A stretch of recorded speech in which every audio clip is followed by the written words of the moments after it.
تاجیکستان روز 9 سپتامبر 30 سالگی استقلالیت کشور را تجلیل می‌کند. اعلامیه استقلالیت تاجیکستان 9 سپتامبر سال 1991 در نشست غیر نوبتی شورای عالی جمهوری سوسیالیستی تاجیکستان قبول شد. آن زمان زیر این سند رئیس وقت شورای عالی و اجرا کننده وظیفه رئیس جمهور قدرالدین اصلانوف امضا گذاشت.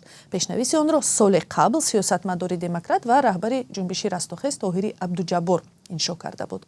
در میان 15 جمهوری تاجیکستان عملاً یکی از آخرین جمهوری‌های اتحاد شوروی سوسیالیستی بود که استقلالیت خود را اعلام کرد و 8 ماه بعدش در این جمهوری جوان مستقل آتش جنگ برانگیخته شد.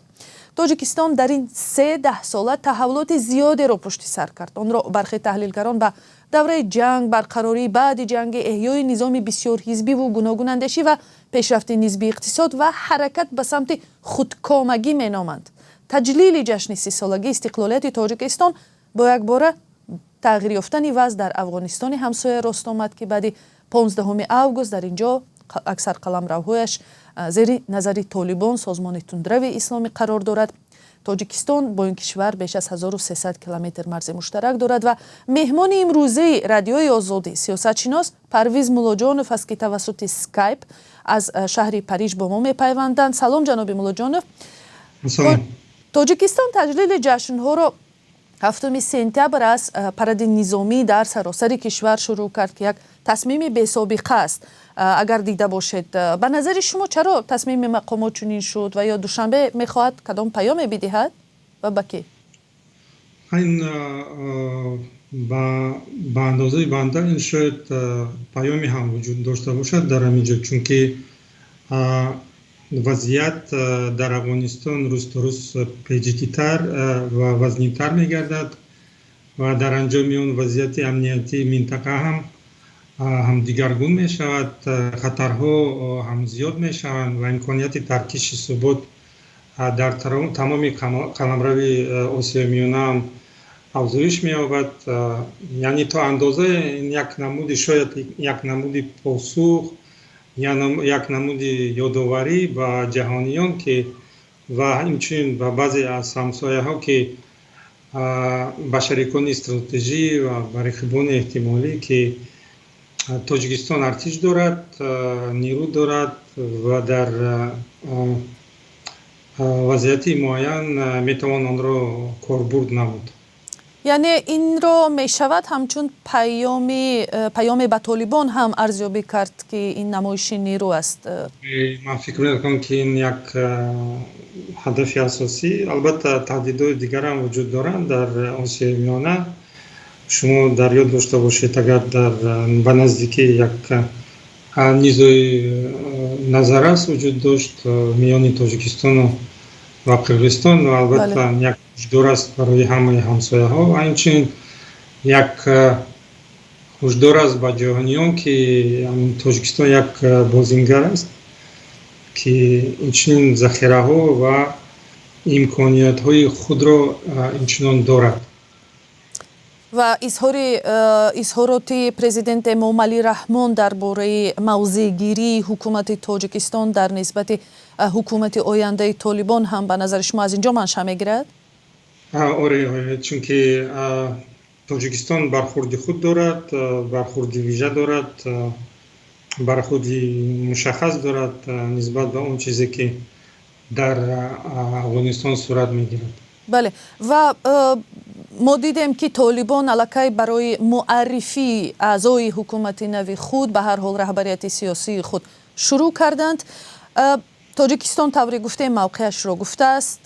به هر حال به نظر شما تا کجا سمتگیری های سیاسی دوشنبه هم میتواند با نظر داشتی تحولاتی که در کشور همسایه هست تغییر یابد؟ من فکر نمی کنم که حکومت تاجیکستان سیاست و برخورد خود را نسبت به اون چیزی که در افغانستان صورت میگیرد به زودی و با آسانی دیگر خواهند کرد. البته اگر حکومت نو به طور پررو و طور استوار و پایدار شود در افغانستان، همه کشورهای همسایه و برقدرت талош хоҳанд кард ки ба он як намуди тафаҳум ва созиш пайдо кунанд. ҳама хонуҳо дар ин маврид бо воқеият рӯбарӯ шуда шояд дар ҷустуҷӯи як намуди созиш хоҳанд шуд, ки чунки албатта ин воқеият аст, дигар шояд дигар илоҷи дигар роҳи дигар нахоҳад буд. аммо ба ҷуз аз Покистон ба фикри ман ягон давлати дигар нест дар пиромони Афғонистон ки аз омадани Толибон ба сари қудрат дар Афғонистон як ҳисси хурсандӣ ёки хушбахтӣ дошта бошанд. яъне ба назари шумо Тоҷикистон ҳатто дар зери чатри созмонҳои мисли созмони паймони амнияти дастаҷамъӣ ё созмони ҳамкориҳои шонҳой ҳам рӯзе наметавонад мавқеашро дигар кунад? ба ҳар ҳол ба осонӣ наметавонад дар вазъияти ҳолӣ, чунки дар инҷо як сабаб аст ки онро шарҳ кардан мумкин аст ба осонӣ, чунки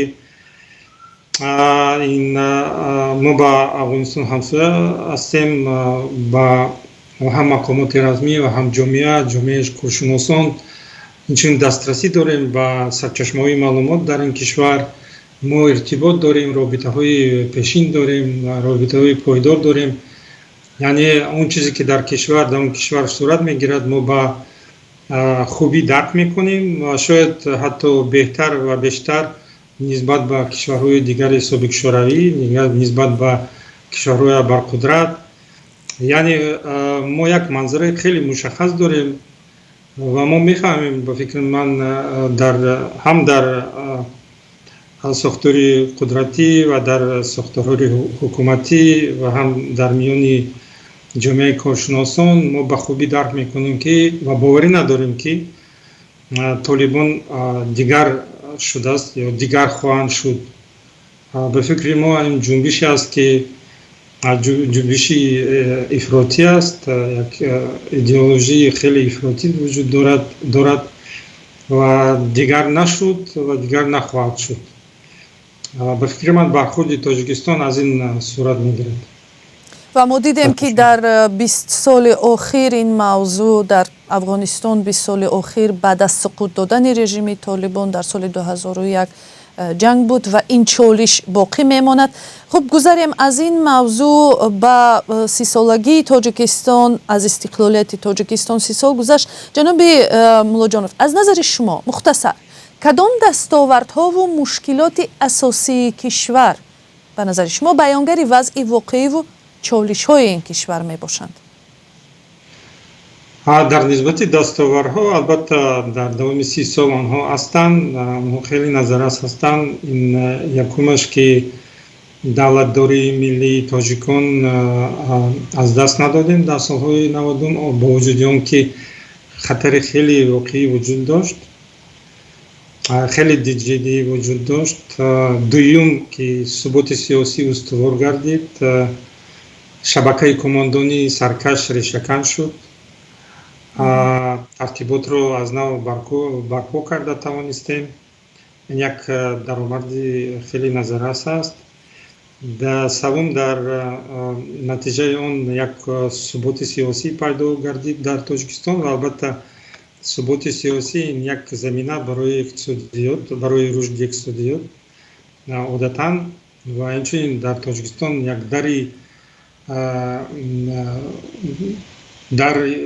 барои даровардани сармояи берунӣ воз шуд, ки инам як падидаи хеле хуб буд барои Тоҷикистон. албатта мушкилоту душвориҳо то кунун вуҷуд доранд, онҳоям хеле ҷиддиянд. мутаассифона бисёре аз амун таҳдидҳои, аз амун проблемаҳое ки боиси ҷанги шаҳрвандӣ дар солҳои 90 буданд, то ҳол вуҷуд доранд, аз миён нарафтанд, решакан нашуданд.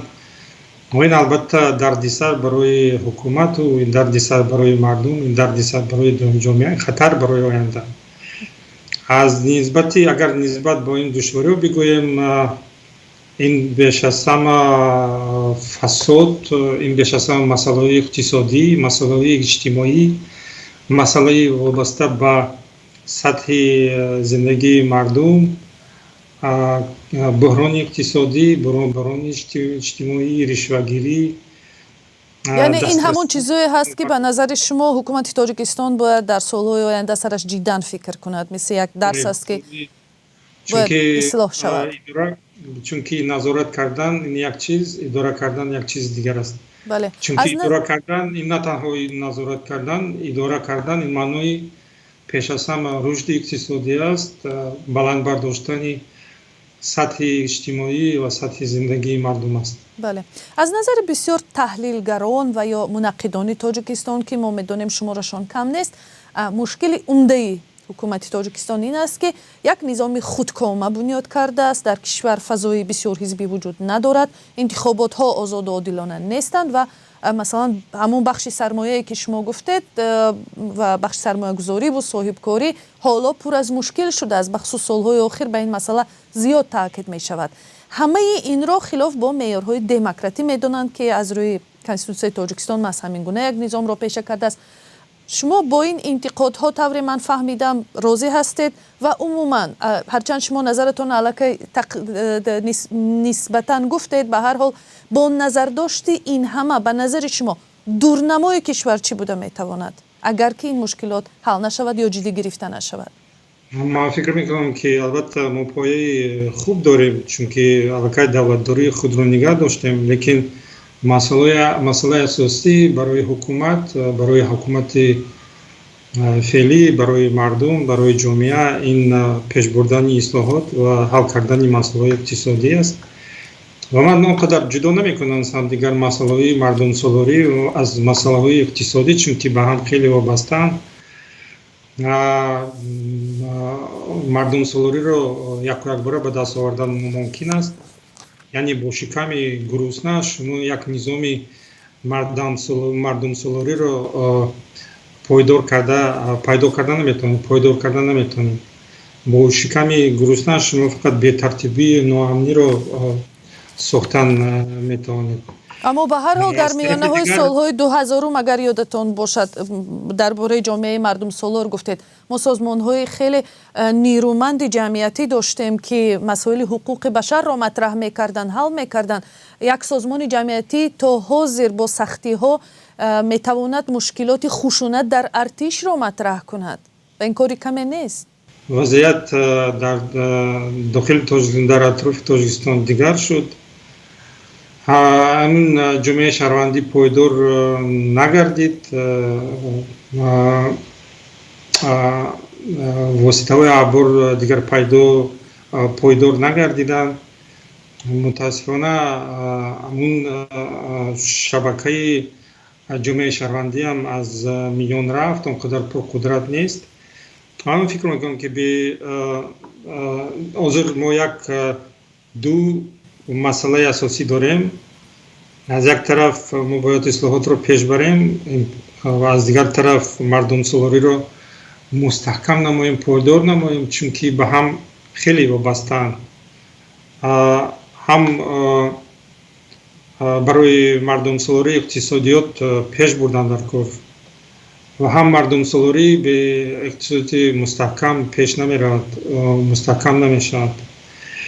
یعنی در اینجا من میبینم که مسئله اساسی این پیش بردن اصلاحات همه طرفه، پیش از همه در ساحه اصلاحات وقتی که همین گونه برنامه تحریزی شود، جامعه عمل پوشد، با خوبی با نتیجه خوب انجام داده شود، در این مورد یک صنف میانه ها، یک صنف مردمی با درآمد میانه در تاجیکستان پیدا شوند و این صنف اصلا یک زمینه اجتماعی برای مردم سالاری می باشد. به ساختن چنین قشر، چنین صنف، چنین طبقه، به فکرم نظام مردم سالاری دیگر در تاجیکستان هم آنقدر آینده ندارد. خب و در همین جا اگر اجازه باشد برای نتیجه گیری صحبت ما مختصر به همین سوال جواب دهید. اندیخترش این جمله را به نظر خود خاتمه دهید. به استقلالیت تاجیکستان تهدید میکند؟ تهدید میکند адами ҳаракат, яъне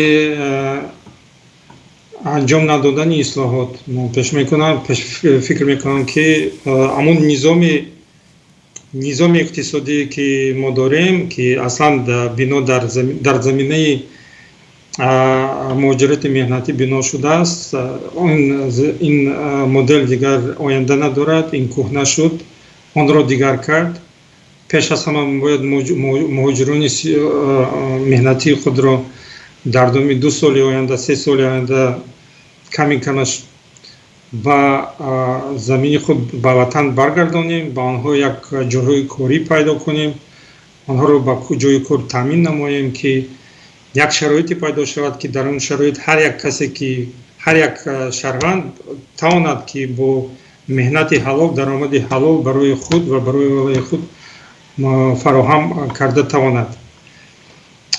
ин як вазифаи калидӣ аст, ин вазифаи ҳукумат аст, ин манфиати ҳукумат дар ин аст, чунки ин пеш аз ҳама на танҳо ояндаи кишвар аст, на танҳо ояндаи ҷомеа аст, ин пеш аз ҳама ояндаи худи ҳукумат аст. ин манфиати онҳо аст, ин ҳам масъулияти онҳо ва ҳам манфиати онҳо аст. тамоми васоиту тамоми имкониятҳо ҳозир дар дасти ҳукумат аст, чунки тамоми қудрат дар дасти ҳукумат аст, тамоми васоити ахбор дар дасти ҳукумат аст, яъне тамом чӣ тавре ки мегӯянд ихтиёр дар дасти бахтиёр, яъне тамоми масъулият дар дасти ва имконият дар дасти ҳукумат аст. ташаккур. ҳамсӯҳбати мо меҳмони имрӯзаи радиои Озодӣ буд сиёсатшинос Парвиз Моллоҷонов.